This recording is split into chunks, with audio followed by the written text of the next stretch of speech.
vamos a hablar sobre embarazada.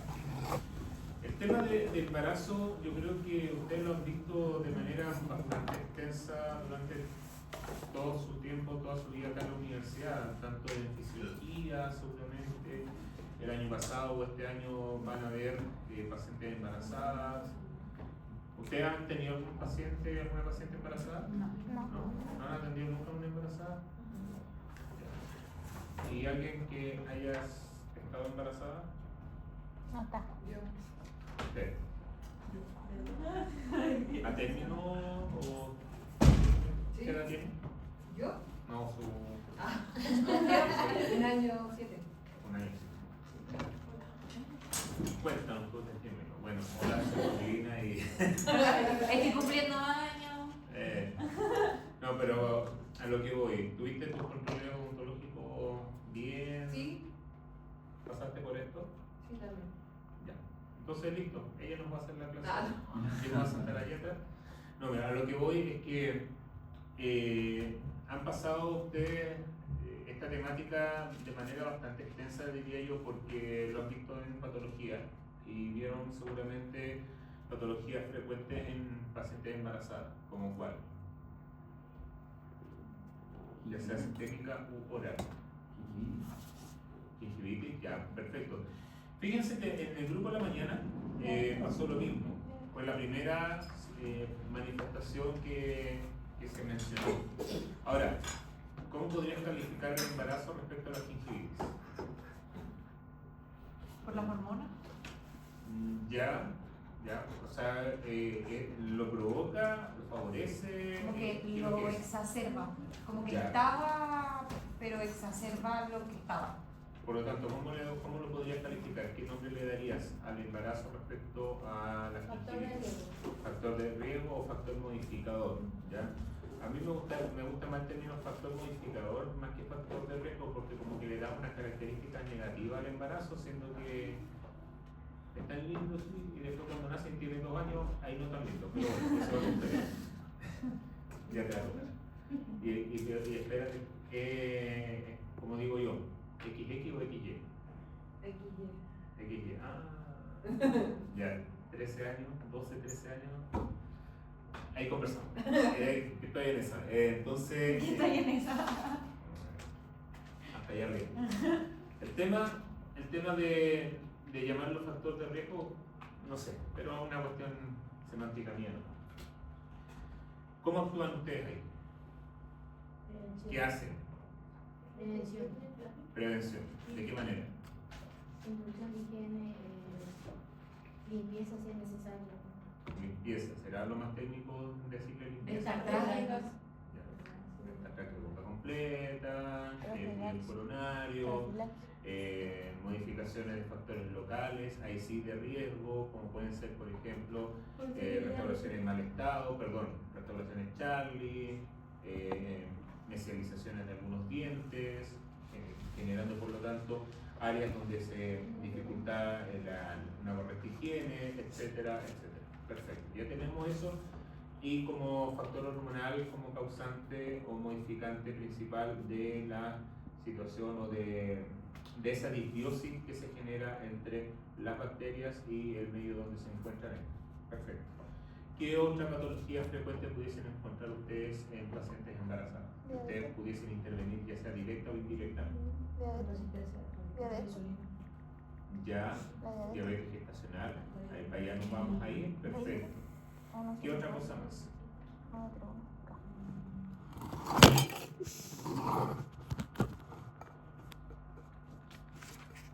Enfermedad hipertensiva.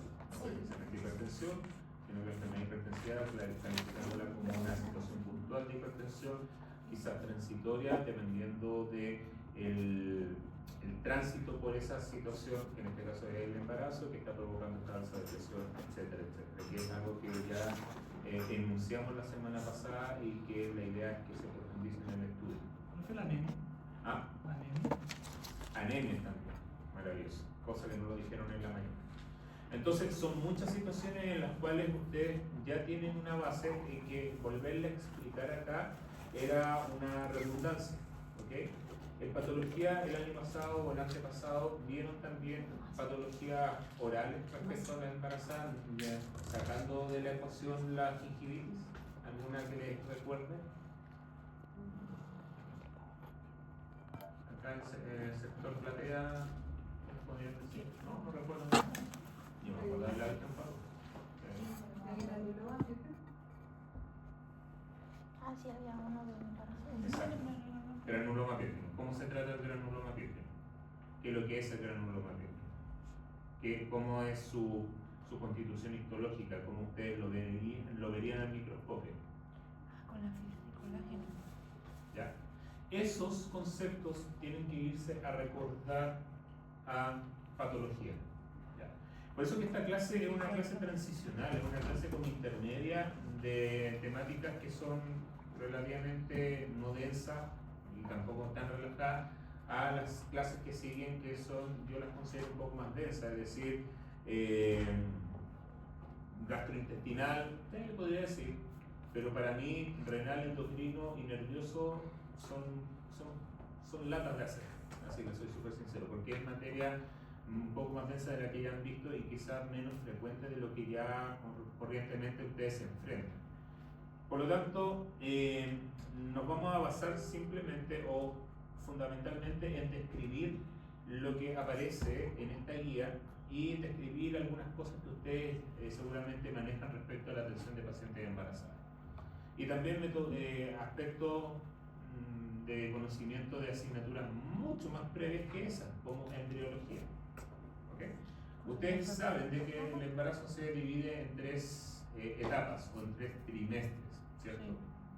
¿Qué pasa en el primer trimestre? Respecto no a la mujer, no a la paciente en este caso, sino que al ser que se está formando en el útero. ¿Qué es lo que pasa con el feto en el primer trimestre?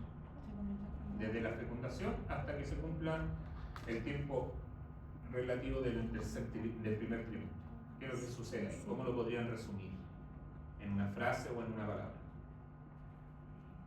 Yo por mientras voy a estar así, tratando de abrir. ¿Qué es lo que sucede ahí, en el primer trimestre? La formación del Dilo. Dilo. Vaya amiga, ¿qué te decir? ¿Qué es lo que sucede en el primer trimestre? Ya, chiquillo.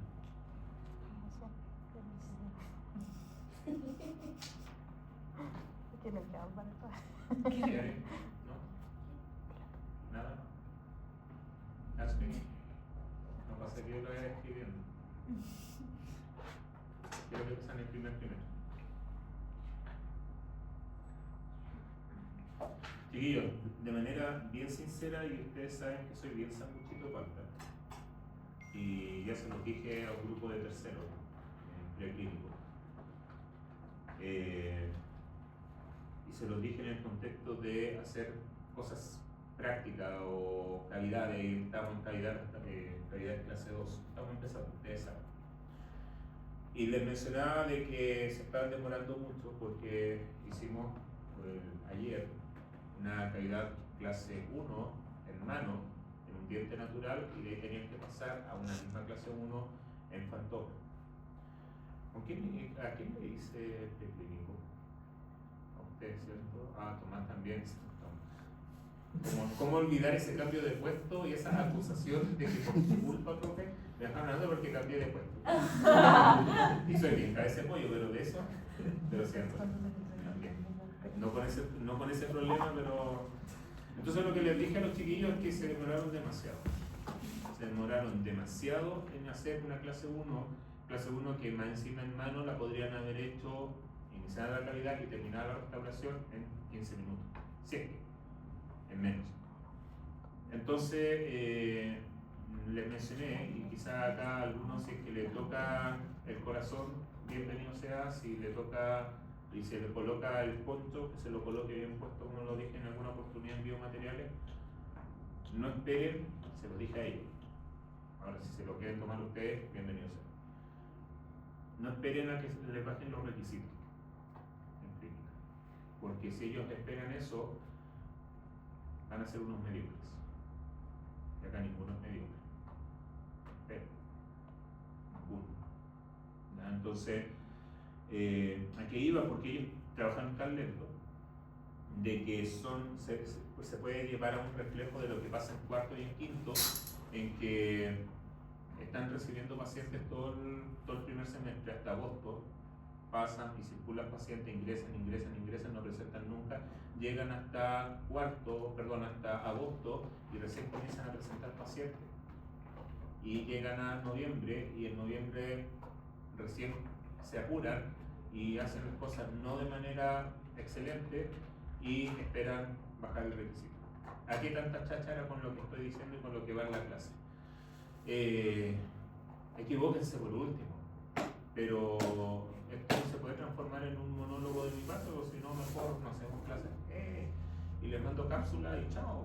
Entonces la idea es que conversemos acá, que ustedes expliquen su experiencia respecto a la atención de embarazadas, que puedan mostrar quiénes son, porque de alguna manera si ustedes actúan así, y se los voy a decir súper de frente, si actúan así al próximo año, quienes pasen a sexto el próximo año y les toque defender su caso clínico, y no quiero que sea así, les va a ir pésimo. Porque va a haber una comisión en que ustedes van a tener que presentar un caso clínico y defenderlo y explicar y argumentar y prepararse antes para poder hacerlo con la pachorra que corresponde y no quedándose en silencio. Así que pónganse las pilas, chiquillos, pónganse las pilas, porque nosotros tratamos, o yo voy a hablar de mí, trato de dar lo mejor de sí. Me he equivocado, sí, absolutamente, no soy el mejor profe del mundo, absolutamente. También fui un mediocre en la universidad porque no me motivaba mucho y era de los que los compañeros empujaban para que pudiera actuar. Entonces académicamente ustedes motívense para poder participar, porque si estuviéramos, porque como no hay una presión encima de no te voy a aprobar el caso, y ahí sí se habla, acá no se habla porque no hay un caso que aprobar. Nos damos la carta, la suerte entre gitanos. ¿Ya? Así que participen un poquito más, chiquillos. Traten, equivóquense. Volviendo, entonces ustedes van a tener que ir a revisar antecedentes de tercero, de pato y de embriología también. En la primera etapa, ¿cuál es como el mayor cuidado que se tiene respecto a la paciente embarazada? La radiación. Maravilloso. ¿Por qué? Porque la radiación es un teratogénico. ¿Y qué significa que algo sea teratogénico? Se cambian los tejidos. Ya, pero ¿en qué sentido cambian los tejidos? Daño. Por lo tanto, provoca una malformación. Eso será pues, entonces porque está desarrollando los órganos del bebé y al estar hay que tener en consideración aquello para que no afecte la... Por lo tanto, lo que estás diciendo es, por lo tanto, el primer trimestre, ¿qué es lo que se provoca o qué es lo que se produce en el feto? La formación de La ontogénesis. Va por allá, El más desarrollo no odontogénesis, va en organogénesis, desarrollo y diferenciación celular. Primero, desarrollo y diferenciación celular, que en conjunto van a formar tejidos, y en conjunto van a formar órganos, y en conjunto van a formar sistemas. Todo eso se está produciendo en el primer trimestre. Por lo tanto, tú tienes tasas de replicación celular muy altas. Se están multiplicando las células así, muy acelerada.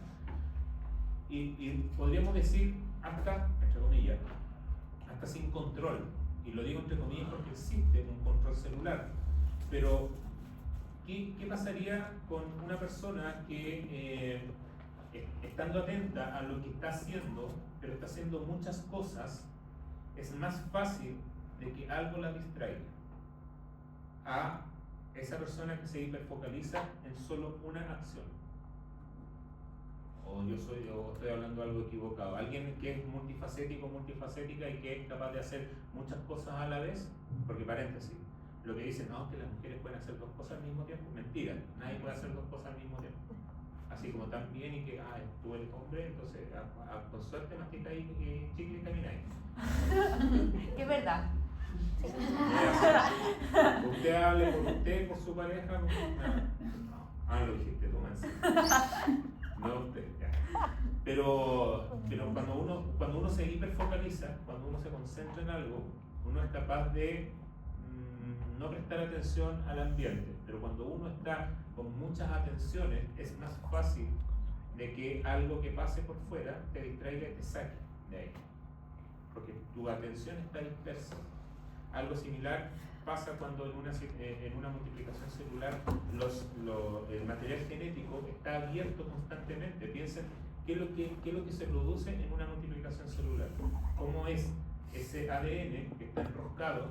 Se tiene que abrir y permitir que el ARN mensajero se una y por lo tanto está en una situación más lábil para que cualquier efecto que llegue ahí o cualquier efector llegue ahí y provoque ese efecto de mutación. Ergo, teratogénesis, una malformación celular. Y ahí es donde tenemos espinas bífidas, donde tenemos anencefalia, donde tenemos un sinfín de malformaciones que fueron vistas seguramente en patología 1, en malformaciones del desarrollo. Sí, algo van a tener que ver de eso. Un repaso así tranquilito, violita, por encima. Pero van a tener que volver a leer algo de malformaciones del desarrollo. Por lo tanto, eso es lo que sucede en el primer trimestre. ¿Ok? Diferenciación celular, desarrollo de tejidos, órganos y sistemas. Si tenemos ese concepto en el primer trimestre, en el segundo trimestre, ¿qué es lo que sucede? ¿Cómo crece? Crecimiento. Desarrollo o maduración, si queremos entender así. Y es el tercer trimestre donde esos órganos ya están formados y la capacidad de malformaciones, porque si bien hay células potenciales, quizás no totipotenciales, así como en el embrión, así como en la mórula, si entendemos el concepto de mórula, tenemos muchas células que en cualquiera de ellas se puede desarrollar como parte del tubo neural y puede diferenciarse en ectodermo, endodermo, mesodermo, etc. Pero ya en un feto de aproximadamente 6 meses, ya no es un embrión, es un feto de 6 meses, 7 meses, ahí ya solamente te dedicas a crecer, a que ese órgano pequeñito comience a aumentar de tamaño. Sigue madurando, por algo el tema de los pulmones necesitan un periodo y son los órganos quizás más lábiles en que se termine de desarrollar si es que el paciente, en este caso el bebé, el recién nacido, no nace a término. Por eso se tiene que colocar en una incubadora, porque se tiene que terminar de desarrollar, pero más que desarrollar, de madurar ese órgano. Por lo tanto, si tenemos esas 3 etapas bien diferenciadas en el embarazo, primer trimestre, diferenciación celular y desarrollo de órganos, tejidos, células, órganos y tejidos. Tejido y órganos, perdón. Segundo trimestre, maduración. ¿Ok? Y tercer trimestre, crecimiento. ¿En cuál de esas etapas es el más lábil? En el primero. Por lo tanto, los rayos X están más restringidos a no usarse en el primer trimestre. Ahora, si por una situación muy compleja y por una necesidad completamente imperiosa se necesitase tomar una radiografía, se tiene que cubrir, se tiene que proteger completamente el sitio donde está el bebé. Y para eso se pueden ocupar el ecotrón. Eventualmente ocupar hasta uno doble, si es que es estrictamente necesario y existe una preocupación mayor. Actualmente ustedes saben que la radiación que se ocupa en los equipos de rayos no es tanta como la que se ocupaba antes. Imagínense Marie Curie si hubiese estado embarazada o si ese bebé, no sé qué nace de, si es que nace, hubiese nacido tal. Ya habíamos hablado sobre Marie Curie en las clases pasadas y cómo estaba su tumba, no sé con cuántos milímetros de plomo estaba cubierta. Pero en el caso de cualquier embarazada que ustedes vayan a atender, se podría, pero así como urgente y no se recomienda. Pero si se necesita, lo van a tener que realizar. Ahora, seguro a partir del segundo trimestre, pero obviamente con cualquier protección, así como cualquier paciente que ustedes vayan a atender. Te lo paso yo. Floja. No tengo acceso Que a no la cachaba, carpeta. la estoy ubicando, no sé dónde está. No tengo acceso a la Esa carpeta, fue la así que que ahí se llegó. anota para la asistencia. Y una vez que tenga acceso, actualizo la asistencia en carpeta electrónica. Ya, entonces, tercer trimestre o segundo trimestre. En el tercer trimestre, ustedes ya podrían atender pacientes con una atención bastante más regular, pero no se recomienda que hagan atenciones de manera muy invasiva o tratamientos invasivos. ¿Por qué? ¿Qué significaría un tratamiento invasivo para ustedes? Extracción. Extracciones, ya. Perdón. Tratamiento de conducto, endodoncias, tratamiento endodóntico. Vamos focalizando el. Sí, El el algoritmo. lenguaje técnico. El lenguaje técnico. No, pero ese. Ya. ¿Quién no ha participado? No usted, porque acaba de llegar.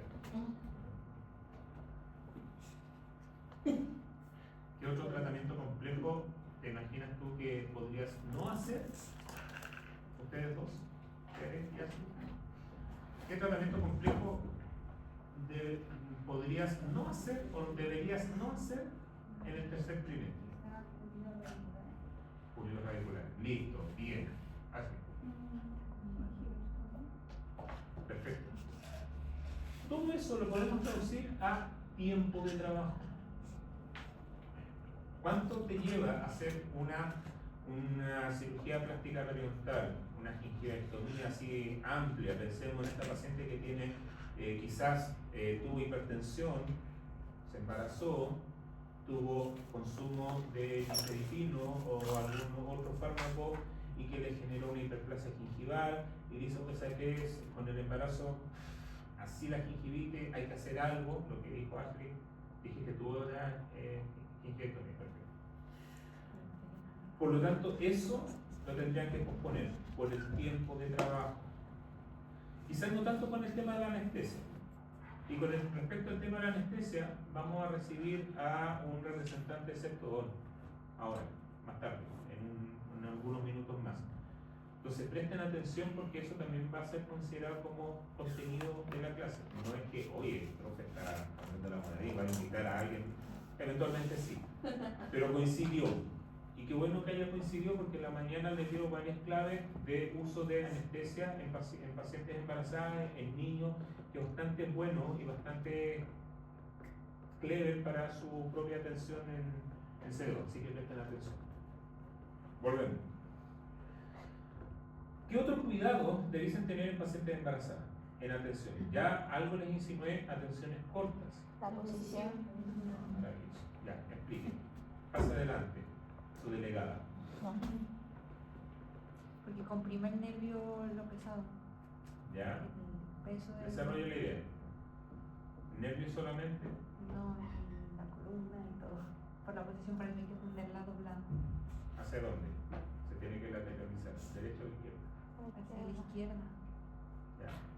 Y que el sillón no esté completamente No. horizontal, tiene que estar reclinado. Seguramente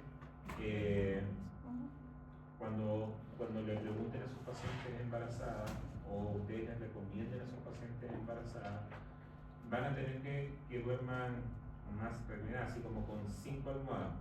¿O no te pasó en el último periodo? Estabas ahí de sin mal y tenías que levantarte así. No como yo me levanto, que es otra historia, pero hay una dificultad respiratoria. Por lo tanto, recomendaciones que también están puestas en la guía, o en la guía clínica, es un ambiente adecuado de desestrés o de relajamiento. Ustedes han ido, alguien ha sido, digamos, o ha aceptado su salud mental y y ha ido a algún centro de salud mental últimamente, alguien, ¿no? Maravilloso. ¿Cómo son las consultas? Son como bonitas, son como agradables, los LOI. Yo asisto a una donde hicieron unos humidificadores y tiene un olor tan rico. Así como que lo estaba buscando por Temu, por Chain o por lo que sea, así como dónde los venden. Y me he topado con unos videos así como de la estrella de la muerte, mira que irónico. Y que tira esos olores así como el regalo perfecto no existe. Y aparece. Y yo así como, ese lo quiero. Toma toda mi plata, maldito Chain. Pero eso ya te cambia un poco la perspectiva de tu atención. Entonces ustedes también, el tema del síndrome de bata blanca, ojo, porque ustedes pueden tener una paciente que va a llegar a la atención y ustedes la van a evaluar primero, la típica presión arterial, hemoglucotest, etcétera, presión alta, paciente que va a estar embarazada, dice, oye, pero ¿cómo te atiendo? Cambien un poco la perspectiva de la paciente. Entonces el ambiente donde ustedes trabajen, traten de generar ese ambiente más agradable. Los horarios de atención también. ¿Cuándo sería recomendable atender a una paciente? Muy temprano, a mediodía, después del almuerzo, en la noche, en la tarde, noche. ¿Cuándo? Por lo tanto, cuando se les pregunte, si es que se llegase a preguntar en la prueba, así como el protocolo de atención de una paciente embarazada y generando el contexto de la situación clínica, si es que llegase a haber alguna pregunta de este tipo, tiene que considerar todos esos aspectos. No solamente, ver una caries, un IGLAS 5 y por lo tanto tengo que hacer tratamiento endodóntico. No, completo. Todo el panorama. Materiales de restauración, ocupar correctos materiales de restauración para evitar los riesgos que vayan a sucederle a esta paciente. Traten de minimizar todos esos riesgos, por lo tanto. Y también algo se va a mencionar más tarde, en un rato más. Si tienen una caries dentinaria profunda y está la paciente y tiene ya, así como le falta poco más que ustedes se coloquen así y va a expulsar la boca. Sí, poco más que ustedes. ¿Qué deberían de hacer en una caries dentinaria profunda? ¿Van a hacer la eliminación completa? ¿Van a hacer la preparación? ¿Qué se podría hacer como alternativa? ¿Con sintomatología o sin sintomatología? No, sin sintomatología.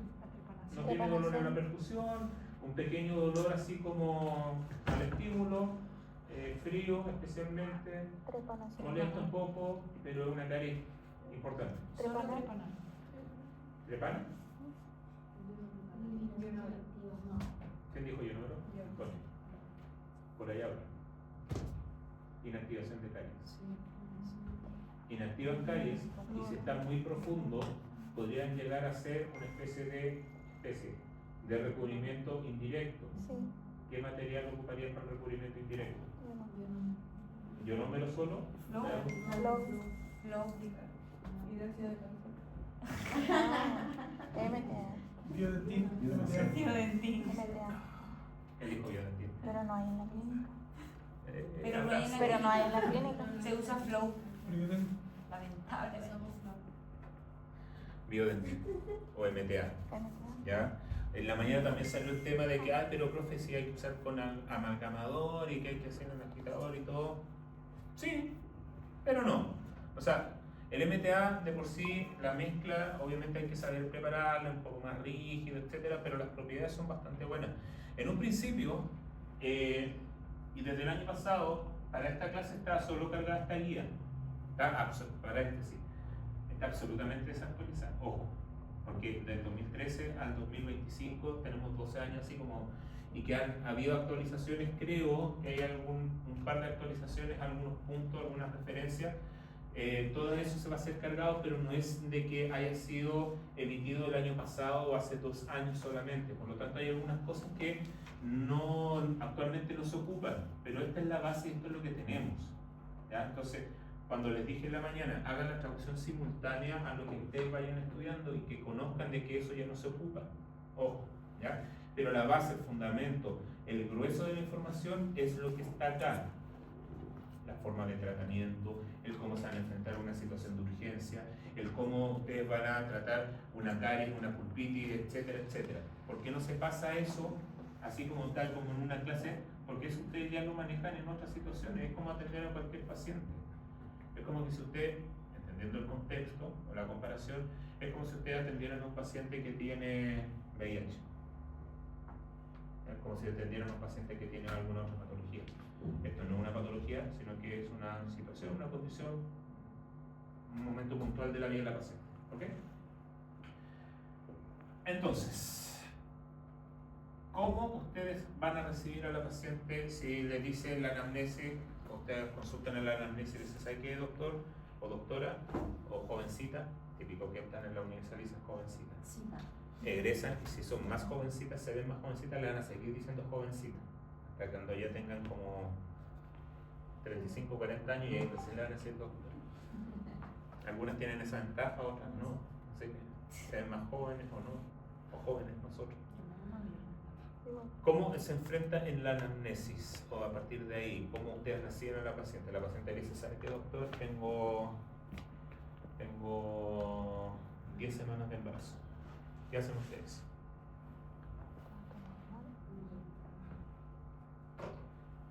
Preguntarle por los controles, si es que son al día. Ya, perfecto. Los controles, porque decía si tiene alguna enfermedad de base o si el embarazo ha provocado alguna. Ya, muy bien, porque de eso parte la clasificación ASA que ustedes tendrían que hacer y el pronóstico se va a ver modificado también por esa situación. Perfecto. ¿Qué más? ¿Exámenes recién? ¿Perdón? ¿Algún examen? Ya, si es que tiene algún examen a mano, así como se lo haya hecho recientemente. Perfecto. ¿Qué examen tú pedirías en una paciente embarazada? Si es que te dice, no, o sea que doctora, no tengo exámenes, pero me gustaría ver si usted me los pide. ¿Qué exámenes pediría? Hemograma, perfecto. ¿Qué vas a ver en el hemograma? ¿Qué vas a ver en el hemograma? Nada personal, pero ¿qué vas a ver en el hemograma? La recuento de plaquetas. Sí, el recuento de glóbulos rojos, corta. ¿Quieres evaluar o quieres descartar la posibilidad de que presente anemia? Y es muy frecuente, entonces, o sea, a ver, ¿se dan cuenta, chiquillas? Y la minoría. Sí, pues sí. Verdad y todo. ¿Cuántos somos? 2, 3, 4, somos 5. La minoría. Como para entrar en discusiones y hacer tajante en un tema, somos 5XY. Solo 5. Así que portémonos bien, chiquillos, porque nada que hacer. Dígame. A mí me surge una duda. ¿Viste? Jessica me encausa. Con respecto a aquello, usted mencionaba de que se le piden exámenes para descartar una posible anemia. Control. Ya, yo hace poquito, yo no soy muy entendida de la embarazada, ya me voy a ese tema, pero quiero saber cómo yo, no sé si es que yo puedo prevenir como doctora después, o bien anteponerme, pero hay pacientes que tienen descalcificación. Entonces, igual se le piden examen a aquellos porque han perdido dientes por lo mismo. Entonces, ¿cómo se Ahí hay aborda aquello? Sí, ahí hay un tema respecto al control de higiene, al control del biofilm, más que sea así como decían las viejitas, tengo 16 hijos y se me cayeron todos los dientes. Y también la suplementación, ¿cierto, doctor, de las vitaminas? Entonces ahí hay un tema, tú puedes intervenir hasta una evaluación inicial y dependiendo de las indicaciones del especialista, puedes reforzar esa información, porque estamos hablando de un tema de ingesta de ciertos alimentos o de suplementos o de algún fármaco que vaya a dar el médico, pero eso no es resorte tuyo. Entonces tú puedes dar terapia como complementaria a, en este caso, un asesoramiento dietético como corresponde, o sea, temas más naturales, alimentos que te vayan a aportar mayor cantidad de calcio, hierro, dar batidos, por ejemplo, recetar batidos de... Me acuerdo que mi vieja, cuando estaba embarazada de mi hermano menor, tomaba unas cuestiones muy amorfas, así como porque le diagnosticaron anemia y estaba así, pero fatal. Y como, con cariño lo voy a decir, como vieja de campo, sí, sabía, ya, había que meterle metía marisco y no sé qué más, remolacha o rara y que otra cuestión más, lo metía todo en una este y ¡pum! Una cuestión asquerosa. Pero bueno, el tema es que tú puedes intervenir desde esa línea. Es porque no sé, tuve una paciente hace poquito que no estaba embarazada, pero había terminado su embarazo hace poco, y me dijo de que ella había perdido la dentadura por ello, porque él había avisado también al odontólogo que antes asistió. Dijo, yo le avisé que se me empezaron a caer, cuando se me cayeron 2 dientes, y yo ya me habían dicho que era por descalcificación. Pero nadie me quedó en nada, pues. Entonces yo me quedé con esa duda y dije, después le pregunté al profe cómo se aborda eso, porque si ya me comunican eso a mí, me imagino que también las personas gestantes van a sus controles, en esos controles también le hacen exámenes para ver si están todo en orden. No sé Te lo cómo funciona. respondo con una analogía o con un paralelismo. Hace algunas semanas atrás vi una foto de un profe mío de la universidad que ponía que él es muy así pro diente y salva cuestiones así como muy marcianas y las salva y las deja espectaculares, no sé cómo lo hacen. El tema es que puso una foto y decía, no puede normalizarse el que se llegue a los 80 años con menos de 10 dientes o con menos de 15, algo así, puso un número X. Entonces eso no se puede normalizar, te lo respondo.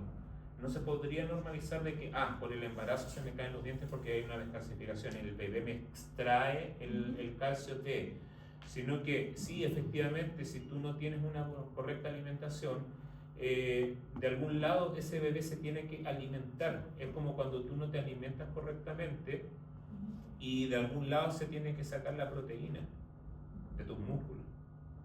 Quienes pasan, lamentablemente, y no voy a preguntar que levante la mano quién ha pasado, porque eventualmente haya alguien acá, pero que haya pasado por anorexia o por bulimia. Entonces hay una desregulación de la alimentación. Entonces, ¿de dónde sacas tú? Músculo. La grasa. Sacáis de ahí, agotáis esa reserva, y ¿de dónde sacáis el azúcar? De lo que tú tienes. Por lo tanto, pasa por ahí. Ahora, habría que ver cuál fue su situación periodontal, cuál fue el diagnóstico periodontal en ese momento cuando empezó el embarazo, y seguramente había un factor ahí inicial, periodontitis o gingivitis, que se agravó producto de la situación hormonal, y esa gingivitis de embarazo, que tendría que haber sido solo gingivitis, ya habiendo gingivitis de base, se transformó en una pena. Y por ahí puede haber. Entonces, por eso cae en el terreno del mito más que de la certeza, y tú puedes intervenir desde ese asesoramiento y lo que ya dijeron al principio, una correcta prevención, higiene, bla, bla, bla. Cosa que, gracias por darme el pase, que no se dijo al principio. ¿Qué otra situación se provoca muy frecuentemente en el embarazo? Ustedes también pueden diagnosticar e intervenir. ¿La perio? ¿Ah? ¿La perio? ¿La perio? No estaba pensando en eso porque ya lo dijimos y lo abordamos, así que no me metas así como que, perio, muy bien. Sí, puso atención, pero no. ¿Podría ser parte de las erosiones que se crean en los dientes debido al vómito? Exacto. Por lo tanto, ¿dónde vas a ver esas erosiones? En las caras palatinas. Más palatina de los dientes anteriores, más que los posteriores. ¿Por qué efecto? Porque la lengua te va a proteger. Hay una cobertura en la lengua en los dientes inferiores, quizás en los dientes más posteriores, en las molares, puede haber algo más de erosión que en el sector anterior inferior, pero en el superior no está la lengua, porque cuando tú vomitas, y no voy a decir el fin de semana, después de darte y después no, a lo Gustavo Fring que ponía la toalla ahí dice no, pero la lengua, hay un descenso de la lengua y hay una expulsión. Por lo tanto, esa lengua te va a proteger los dientes, pero no los superiores, ¿ya? Entonces ahí ustedes tienen que evaluar eso. Exámenes, habíamos quedado ahí. Entonces, hemograma completo y otros generales. La guía de exámenes estaba en el aula virtual, como exámenes generales. ¿Ok? Entonces, el examen general es como hacer un EMPA y pedir una batería de exámenes para poder evaluar el estado. Ya. Entonces, enfrentan a la paciente, llega, les dice, tengo 10 semanas de embarazo, hacen la anamnesis, preguntan si ha sido cómo ha sido su embarazo, si es que ha tenido otros anteriormente. Miren, yo le voy a juntar, y se lo voy a leer textual, el apartado de embarazada y también los apartados de la materia que ya hemos pasado.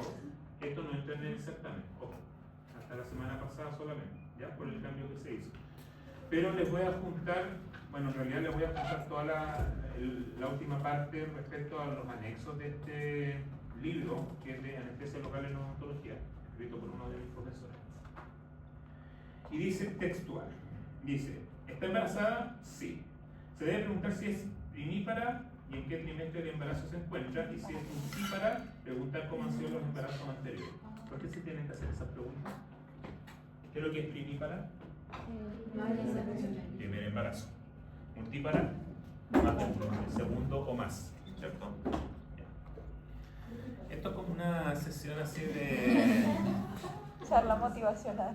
Como de Alcohólico Anónimo. Y ya que dije Gustavo Fring, es como cuando Jesse iba a las sesiones. ¿No vieron? No.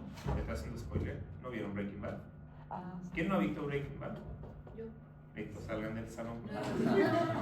No son dignos de mi presencia. Sí, experiencia. Y cómo se ha tenido los controles y cómo ustedes se pueden anticipar. Imagínense una paciente que tenga reflejo nauseoso así mal. Ustedes van a tener que hacer algo respecto a ese reflejo nauseoso. ¿Y cómo van a poder hacerlo? Si es que llega el representante de Septodon, les va a decir, oye, tenemos este producto, antes de que llegue. No, está súper bien, pero esa es la gracia de promocionar un producto. Y Septodon igual es una buena marca, ¿ya? Es como decir Emperio o en el instrumental, es como hablar de Hugh Free, ¿cachai? Si tenía una alternativa, ya, ocupa American Eagle. Si vais a ocupar fresa, ocupa Messenger. No ocupé esa, con todo el respeto y cariño que eventualmente le tengo a Josephine, no ocupé esas fresas del perro. ¿Has visto que tiene unos perritos así, un perro como de una marca que se llama Oma o Ompa o algo así? Bueno, tiene unas fresas. Bueno, no, si van a ocupar fresas, Messenger. Son caras, pero son buenas. Y así sucesivamente. Vuelvo. Riesgo. Existe el riesgo de alterar la embriogénesis por la acción de los fármacos tóxicos en el primer trimestre, lo que ya hemos conversado. El vasoconstrictor de la anestesia puede provocar una isquemia placentaria o una hipoxia también en el primer trimestre. El estrés propio del estado gravídico puede desencadenar una crisis hipotensiva. O que el mismo estado de embarazo puede generar una hipertensión o una enfermedad hipertensiva. ¿Ya? Eso ya lo vimos y eso el manejo ustedes lo pueden repasar o estudiar. Clasificación ASA. ¿Cómo clasifican ASA-mente a la paciente embarazada? ASA 1. Ahí estamos. ¿Por qué ASA 2 la embarazada? Porque se considera como una condición sistémica, pero que está controlada. Lo vamos a revisar. Lo vamos a revisar porque lo tengo que revisar. Porque me genera duda lo que... ¿Quién le dijo eso? En cirugía no los digo. ¿Quién te dijo eso? ¿Quién? ¿Salinas? Bueno, ustedes San Salinas. San Salinas. Lo voy a revisar desde la fuente primaria de clasificación ASA. Lo voy a conversar contigo, ASA. Porque en sí, si la paciente está compensada, en un momento esa ASA o esa causa de ASA 2 ya no va a estar. La paciente se va a mejorar. Como te mejoraste tú después de 9 meses. Entonces, se habla de mejorar. No sé, ahí estoy como un poquito de desacuerdo. Soy medio en contra, medio salmón para mis cuestiones. Voy de repente en contra de la corriente.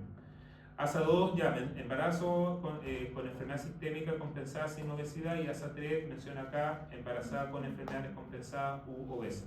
Entonces, ahí hay que tener ojo porque es algo patológico, sí, es una condición que te condiciona o es una situación que te condiciona un riesgo de salud de otras cosas, pero en sí el embarazo no es un riesgo de salud.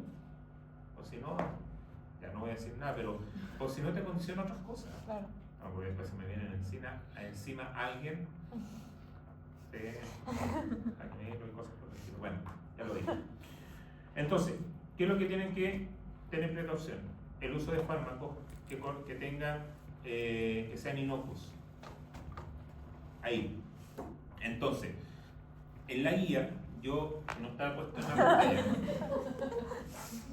En la guía yo voy a poner, en la primera hoja lo voy a editar de tal manera que presten atención a ciertos puntos de estudio, porque la guía esta tiene 111 páginas. Sí. No le voy a pedir que se estudien las 111, pero sí que puedan tener claridad en qué puntos reforzar el estudio. Por ejemplo, farmacología. ¿Qué fármacos se tienen que ocupar en una paciente embarazada? La anestesia, que van a reforzarlo con Vittorio, que es el representante del aceptador. ¿Ya? Ahí, ojo y atención con eso. Sesiones cortas, diferir al segundo semestre las cirugías complejas. Ese es otro punto. Si usted tiene una cirugía compleja, metan todas las cirugías complejas y tratamientos complejos al segundo trimestre. ¿Por qué no en el tercero? Por la posición. Por la incomodidad, por todo lo que hablamos, pero con el riesgo de parto prematuro. Y la relación de ciertas patologías orales con parto prematuro, ¿como cuál? Hipomineralización. ¿Mm? Hipomineralización. No, patología oral Ah, ya. con relación a parto prematuro. ¿El segundo trimestre? No, así como tú tienes un diagnóstico oral, tienes una patología y la paciente, si está embarazada, tiene riesgo de parto prematuro. ¿Cuál sería esa patología oral? Le tiro una pista, que genera un perfil proinflamatorio a nivel sistémico, Claro, serio. una perio. Y póngale el grado y el diagnóstico que sea. ¿El trimestre para atenderla es el segundo? Sí, ahí en el segundo trimestre, perdón, las embarazadas y futuras mamás y, Ah, ¿ya? Y los futuros papás también, que se comprometan con su hijo. En el segundo trimestre le tenéis que dar como caja los tratamientos de invasión. En el primero no, como porque si tú necesitas algún anexo de diagnóstico, entiéndase radiografía, para poder hacer tratamientos complejos, una endo, una cirugía, etcétera, en el primero no se va a recomendar. Y además, farmacología que sea un poco más agresiva. Si tú ocupas una farmacología más agresiva, un esquema farmacológico agresivo, en el primer trimestre tienes más riesgo de daño que en el segundo. Y además, intervenciones más agresivas o más invasivas, en el segundo va a ser más seguro. ¿Por qué no en el tercero? Por los riesgos que ya comentamos, por los tiempos operatorios, por la incomodidad, etc. ¿Hay alguien ahí? No. Listo. Bueno, primer y último trimestre del embarazo son periodos críticos en todo embarazo, por lo que ya hemos conversado, y las sesiones odontológicas tienen que ser cortas, ¿ok? Entonces traten de focalizarse en el protocolo de atención. Yo les voy a subir, les voy a escanear esto y se lo voy a tratar de dejar lo más actualizado posible dentro de para que lo consideren, ¿ya? Y les va a servir para distintas patologías. Hipertensión arterial, asma, diabetes, fiebre reumática, tensión embarazada, etc. De hecho está digital, así que se lo voy a subir entero. Evito de andar editando información. ¿Preguntas hasta ahora? ¿O acotación?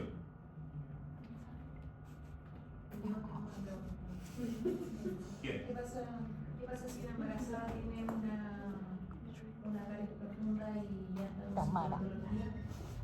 Estamos en el primer trimestre. ¿Cómo se aborda aquello? ¿Solamente inactivación igual? Ahí hay que atenderlo. ¿Hay que atenderlo o no? Se toman los reportes que mencionaba al inicio de la clase.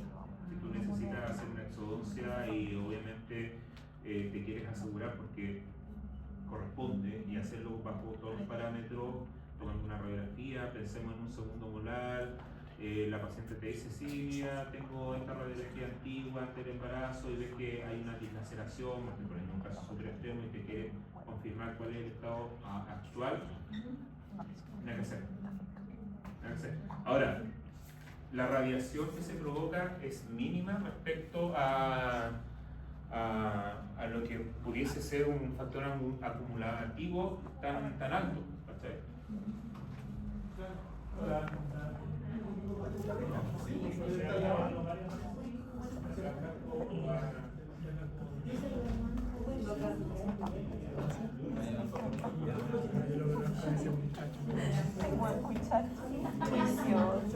Permiso. Juicioso.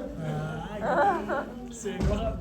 Ya, entonces, algo que no mencionaron y que yo acá está la pista, chiquillos, es esto. Es que no se les vuelva a olvidar. Lo primero que tienen que tener en cuenta cuando reciben a una paciente embarazada es notificarle del GES. Si no le notifican del GES, ustedes pueden caer en una falta. Va a venir la superintendencia, va a venir la autoridad sanitaria, va a decir ¿cuántos tratamientos han hecho ustedes? Ejemplo, 50, perfecto. ¿Cuántos de esos 50 han sido urgencia? ¿Cuántos de esos 50 han sido niños de 6 años? ¿Cuántos han sido embarazadas? Les estoy mencionando algunos de los GES odontológicos. Tienen que conocerlo, ¿ya? Y por lo tanto, esa notificación indica de que ustedes dan a entender a la paciente que tiene un acceso garantizado. La paciente que es FONASA se va a atender en el sistema público.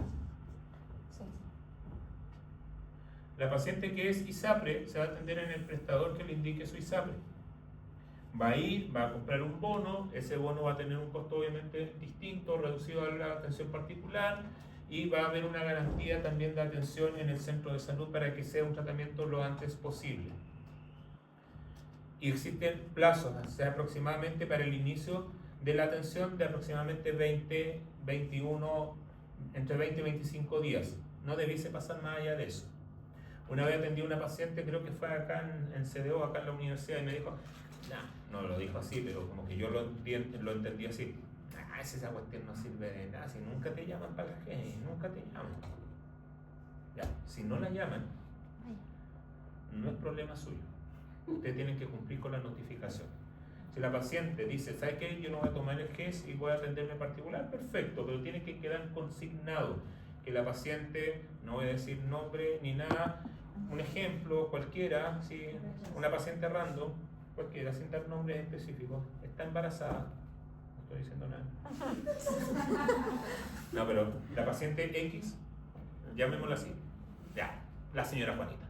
La señora Juanita llega y dice, ¿sabe qué? Estoy embarazada, tengo 10 semanas, ¿usted qué previsión tiene? FONASA, perfecto, mire, ¿sabe qué? Por el que es bla bla bla, no estoy de acuerdo, perfecto, firma. Sí, estoy de acuerdo, firma. Y usted, retírese. Eso debiesen hacerlo en CDO también. Ojo, debiesen hacerlo y notificarlo. Pregúntenle a López o a González. Todavía sigue López, ¿cierto? Mabel. Pero tienen que consultarlo con la enfermera. Y si hay ISAPRE, la misma historia. La paciente se mejora. ¿Se puede seguir atendiendo por el GES? Después del embarazo puede. Sí, se mejora. Dependiendo de si tiene alguna enfermedad o no. Sí, independiente de la enfermedad o no. El GES cubre hasta un periodo, si no me equivoco, de 6 meses, creo que son 6 meses o un poco más, una vez dada a luz, una vez que nace el bebé. No había pensado. Por lo tanto, la paciente puede interrumpir el tratamiento, termina su embarazo y puede volver y usted sigue con la cobertura. ¿Ok? Entonces, si no se estudia, si no se explica, si no se conoce el GES de embarazo, no se cumple el objetivo de esta clase. ¿Ok? Por lo tanto, yo les voy a dejar anotado acá en la parte superior, ya en ese espacio en blanco, los puntos claves que van a tener que estudiar, como por ejemplo, era ¿Las pasas?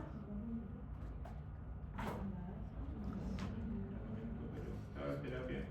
Mire, por ejemplo, el uso de los anestésicos locales, y acá, ojo, mucha atención con la presentación que van a hacer los visitantes, pero había un cuadro al principio, si no me equivoco, un diagrama de flujo que ustedes debiesen prestar atención. Déjenme, acá. Yo les sugiero que este flujograma lo puedan estudiar. Todo lo que es gráfico, todo lo que es resumen de la información lo pueden estudiar. ¿Qué pasa, por ejemplo, si hacen un diagnóstico caligénico y obtienen un COPD de 2? ¿Qué significa un COPD de 2? riesgo cardiogénico. Sí, Alto, bajo, bajo. bajo. Porque perfectamente pueden ser 2 restauraciones Bravo. Sí. Y serían. Entonces, ese análisis quiero que hagan ustedes para el certamen o para su estudio en general. No me sirve de que nada, de que, por ejemplo, la pregunta sea, en el flujograma de atención, ¿qué pasa con los refuerzos saludables? Y ustedes respondan, mantener la salud bucal de la madre y el hijo. 2 puntos. ¿Por qué? No. ¿Qué cosa? ¿Por qué no? Porque No, no. porque pues, si fuese así, no se cumple el objetivo que yo quiero imprimirles a ustedes, que es analizar la información y no simplemente replicarla como un megáfono. Porque ustedes van a tener que explicarle a la paciente. Y los pacientes sí que son crudos, más que el docente, va a decir, ¿por qué? ¿Por qué? Pero cuéntame, explícame. Y van a llegar a un punto en que ustedes no van a saber explicar. Eventualmente me equivoque, ojalá. Y sepan explicar. ¿Ya? Entonces, pues ese es el motivo de insisto, Mabel. ¿Qué es la Mabel? Van a haber preguntas también de memoria o de especificidad de información. ¿Cuánto es la concentración glomerular de no sé qué cosa? Eso sí. Pero la mayoría de las preguntas van a ser de aplicación porque ustedes están aquí. No me- Pero hágalas fáciles, doctor. ¿Ah? Por favor. Son abordables. No, a ver. Otro flujograma y las recomendaciones. Hay actualizaciones de las recomendaciones solamente, ya hay algunos pequeños cambios, pero la guía en sí es esta, está relativamente desactualizada, por lo tanto, ojo en algunos puntos donde ustedes digan, oye, esto no corresponde, ¿ya? Y el otro punto que quiero que revisen es en los tratamientos, en el protocolo de tratamiento. Dame un segundo. Eso, si no me equivoco, está más adelante.